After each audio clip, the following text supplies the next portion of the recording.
بسم الله الرحمن الرحيم. فلما رأينا النساء جوادك مخزيا ونظرنا سرجك عليه منويا فرجن من الخدور ناشرات الشعور على الخدود لاطما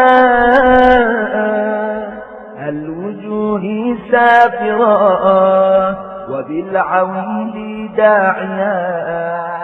وبعد العز مذللات وإلى مصرعك مبادرات والشمر جالسون على صدره مولغ سيفه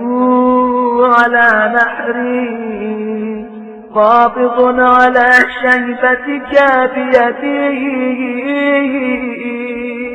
ذابح لك بمهنده قد سكنت حواسك وخفيت أنفاسك ورفع على القنا رأسك وسبيا أهلك كالعبيد وصفدوا في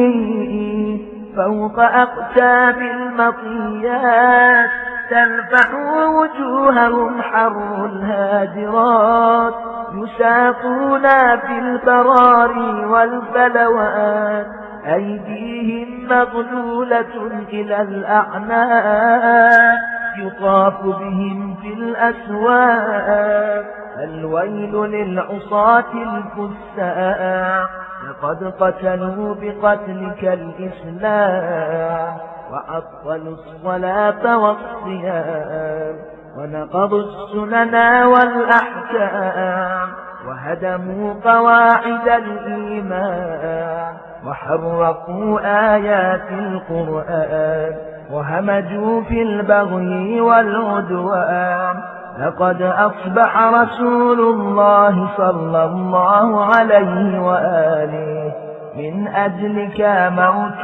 موتورا وعاد كتاب الله عز وجل مهجورا وغودر الحق إذ قهرت مقهورا وفقد بفقدك التكبير والتهليل والتحريم والتحليل والتنزيل والتأويل وظهر بعدك التغيير والتبديل والإلحاد والتعطيل والأهواء والأضاليل والفتن والأباطيل فقام ناعيك عند قبر جدك الرسول صلى الله عليه وآله فنعاك إليه بالدمع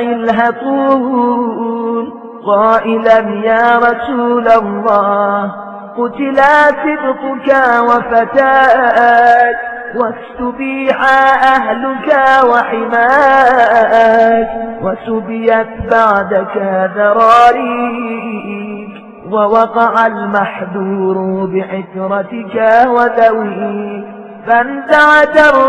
الرسول وبكى قلبه المهول وعزاه بك الملائكة والأنبياء وفجعت بك أمك الزهراء واختلفت جنود الملائكة المقربين تعزي أباك أمير المؤمنين وأقيمت لك المآتم في أعلى علين ولطمت عليك الحور العين وبكت السماء وسكانها والجنان وخزانها والهضاب وأقطارها والبحار وحيتانها ومكة وبنيانها والجنان وولدانها والبيت والمقام والمشعر والحرام والحل والإحرام